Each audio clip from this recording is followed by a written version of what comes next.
I reached out to my friend, some of you may know Mike Dillard, and I said, "Hey, Mike, man, can I ask you a question?" He's like, "Sure." And I said, "Hey, how do you know when it's time to fire someone?" And he gave me such good wisdom. He said,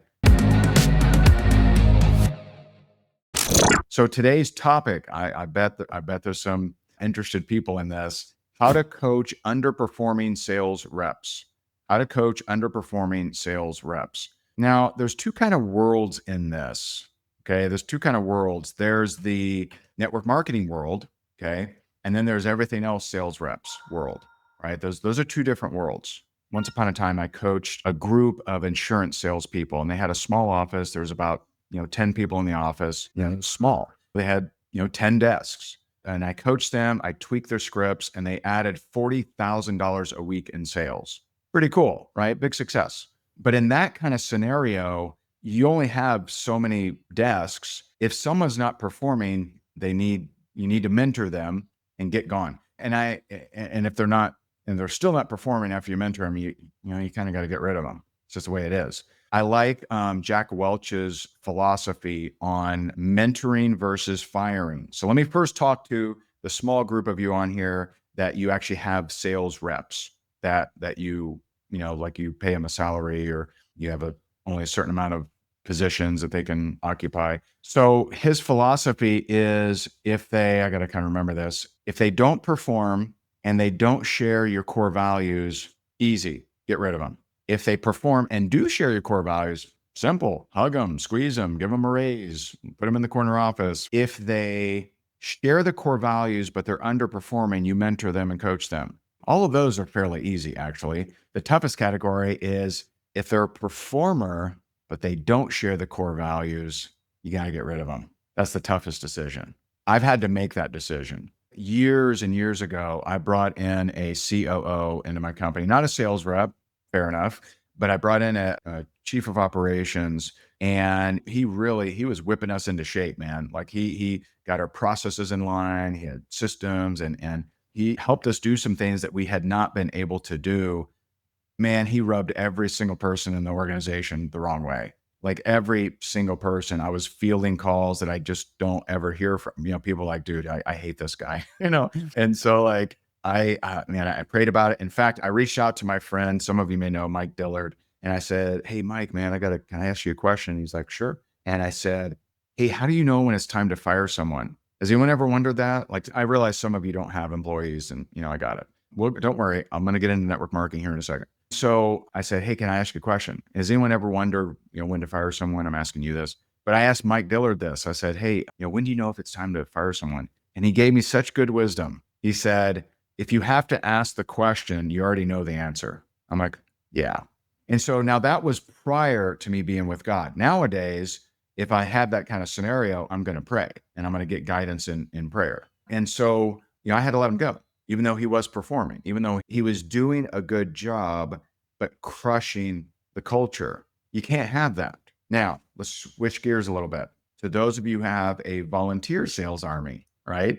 And network marketers, you have more than a volunteer sales army, because most of them pay to be in the organization, or they consume products or pay for the service. So you actually have not just a volunteer army, but you have an army of people who are typically, you're getting some form of compensation for them being in your organization. Okay. So this is the difference here is, okay, if you run a company where you're paying a small salary to salespeople and they're not performing, that could be wasted money. Are they just wasting their time? No. This would be more like you own a salon suite and the stylists are paying you a monthly fee to be there. Very different. So if a stylist pays you, so if you have a salon suite, everyone follow me on this? I know I'm kind of jumping around a little bit. I'm using some different examples. Everyone follow me on this? You own a salon suite and these stylists pay you a desk fee, or I don't know, some other kind of fee. They pay you a monthly fee to have their space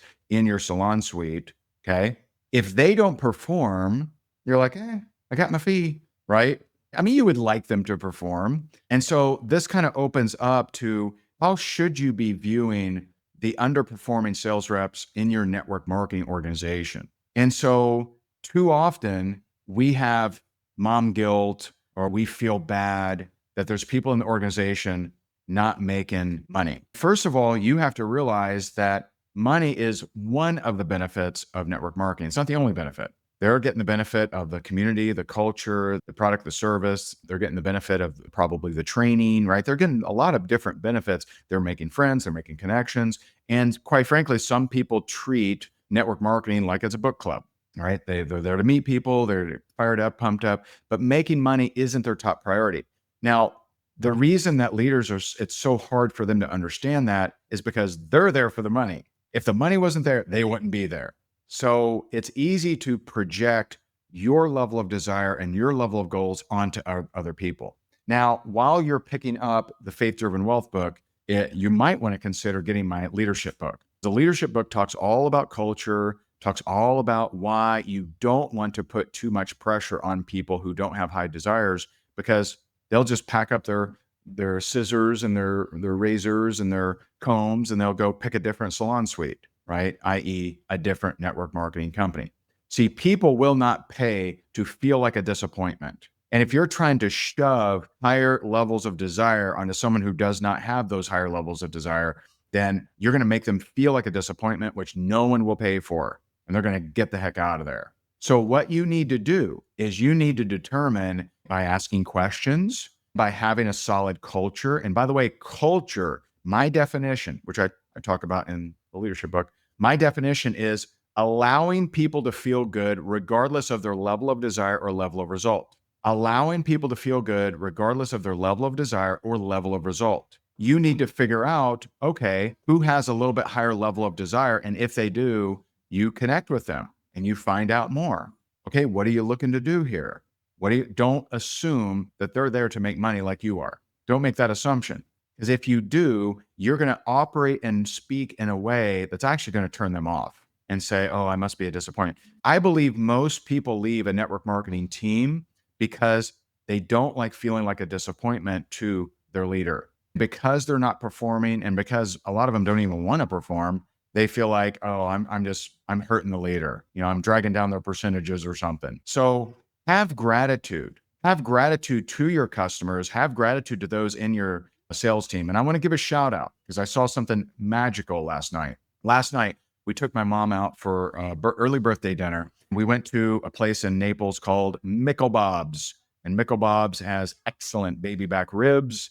They got pretty decent pulled pork. I want to try their sausage, but I don't think I have. And so it's a barbecue place. It's a meat place, right? And so we're eating there. There's 6 or 7 of us. And the owner comes over and he says, hey, I just want to deeply thank you for choosing to be here. And thank you so much. How long have you been coming here? And I thought about it. I'm like, I first started coming here like 25 years ago when I worked for the county. And he's like, oh my goodness, thank you. Introduced us to his grandson. And it was so cool. I want to, how many of you experience that when you go to a restaurant? Probably very few of you, but it was so heartfelt and it was so kind. It was so nice. And that stands out. What if you started operating like that to people in your organization versus calling them underperforming? How would that look? What if you started being super, super grateful for every person that ordered anything from your organization? What would that look like? How would you treat them? And here's what I believe. What I believe in business, and I believe in relationships too, is the person that overly feels celebrated and that the other person is grateful for, don't leave. I don't think you can possibly be super, super expressive in gratitude to your spouse and they end up leaving. I don't think that's possible. I really don't. How often are you expressing thanks and gratitude to the people in your organization? Now, if someone raises their hand and they say, hey, I have a higher desire. I want to make more money. Okay, great. Learn to not just teach them all day long. Learn not to just trade your personal time for them all day long, but 2 things. 1, pray for them. Pray for them. Father, thank you for helping this person. Father, thank you for guiding this person. Father, thank you for helping them with clarity, guidance, direction, wisdom, strength, and discernment. Father, thank you for drawing them closer to you, Lord. And thank you for giving me wisdom to better lead them. That's what Solomon prayed for. That's what Solomon asked for. He asked for, give me the wisdom to lead this country. And God said, well, because you asked for that, you're going to get a whole lot more. And he was, one of the wealthiest guys of all time, of course. And so showing gratitude, and those who do raise their hand, those who do say, I want to perform more, that's not based on your assumption or what you wish, but based on their desire, right? You want to do two things. One, pray for them. And number two, give them a small step. Don't give them 32 steps. Give them a small step. Okay, cool. Hey, have you watched the welcome video? Okay, great. Go and watch the welcome video and report back in. And I learned this from my good friend, Larry Thompson, just one of the most amazing trainers in all of network marketing. And so go do this, report back in. Go watch the welcome video, report back in. Go prospect your first 2 people, report back in. Go do a video about what you love about the product, report back in, right? Go do this, report back in. So that is a level of leadership that anyone can do. Anyone can do that, because just like there's a difference in standard sales and network marketing is all about, can you do things in a way that they believe they can do? Very different. If you're managing people who sell insurance, you don't need to teach them how to manage them, right? It's just go sell the insurance. And when they sell the insurance, they're not trying to convince their customers that they too can sell insurance, usually, right? It's allowing people to feel good regardless of the level of desire, level of result. It's seeing what is their level of desire versus what is your level of desire for them. And then it's coaching those who do have a higher level of desire and guiding them. And I do talk all about that in the leadership book, which if you haven't yet got my brand new book, Faith Driven Wealth, maybe combine the two. Just a suggestion, just some advice if this is resonating with you. And I am curious. Often I've been talking about sales tips and how to follow up, how to close, how to ask the question, scripts. Would you like me to talk more about this topic, about working with your team?